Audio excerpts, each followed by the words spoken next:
once you have this awareness and you're using your imagination and inspiration, there's so much lies out in the world. How do you protect yourself and have the strength? You know what? It's not even protection. It's just awareness. As a matter of fact, the more that you don't build so much opposition against lies, the more it's easier to accept what the reality is. But if you walk around talking about, oh, everyone's lying, and everyone's lying, it's going to be harder for you to have your truth. You understand what I'm saying? So what you really need to do is you need to have your truth, have your where you're going, and be with that. And let that be the thing, and then let that be your message. That's your raison d'etre. That's the thing that you're doing, and if you truly do that, then what you'll do, you can create change. That's with everything. But don't waste a lot of time by saying, oh, all these lies, all this and all this falsity, all that. There's too much time. It's too much waste of your time. Have your truth. Create a message. Then others will come to you and they'll say, I remember a young woman came to me. It's interesting. She'd been acting when I met her for 25 years. And one day she said to me, she said, you know, I've been doing this for many, many years. I still don't know how to do it. But you know, I've been watching you and you know how to do it. Tell me how to do it. She said, because I all these teachers, but I sat in the class, but I need someone to take me step by step by step by step and just tell me. And I said, okay. I mean, because she was a person that she was so honest. She said, I've been doing this for a long time, but I don't know how to do it. She said, I need someone to just be with me every minute. Just, what should I be doing here? Like I read this first line, what should I be thinking? You know? And then, like, how should I start? I said, that's wonderful. Those are wonderful questions. You follow? Because that's what it is.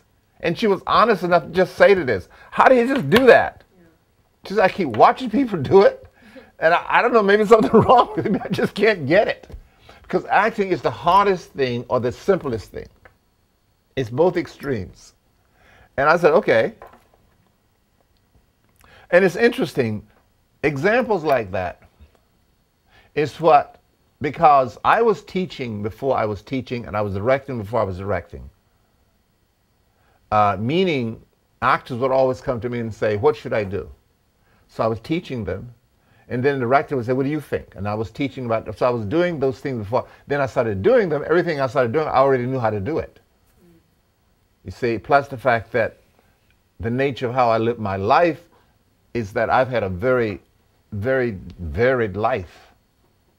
You see, most people have not had the varied life that I've had.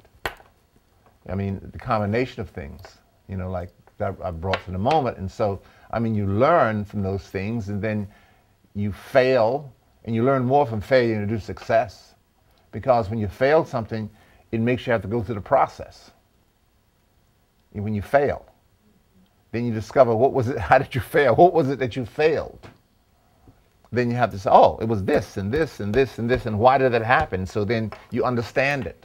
Success is not always the best thing when you're in the process of learning something.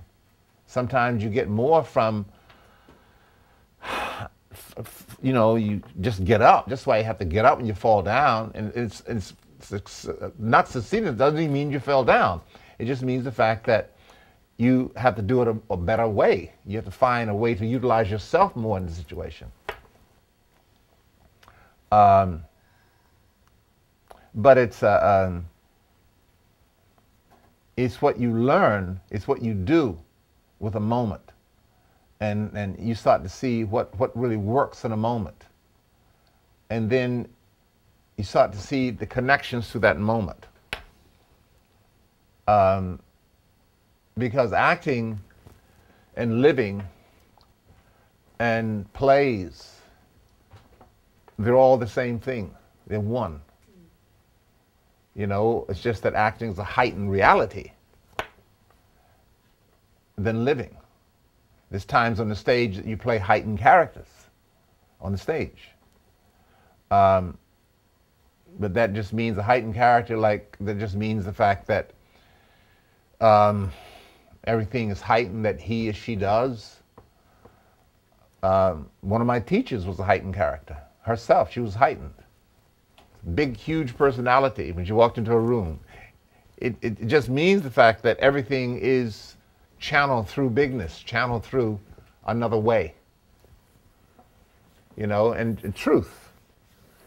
And she could fulfill that. You know, another personality can't fulfill that. They have to make a choice that they can fulfill. On the stage, you make a choice that you can fulfill each night. If you make a choice, you know, like sometimes working in television is like that. When you work on television, you know, what TV production is really about is something that you can sustain. They're always concerned about, can we sustain it?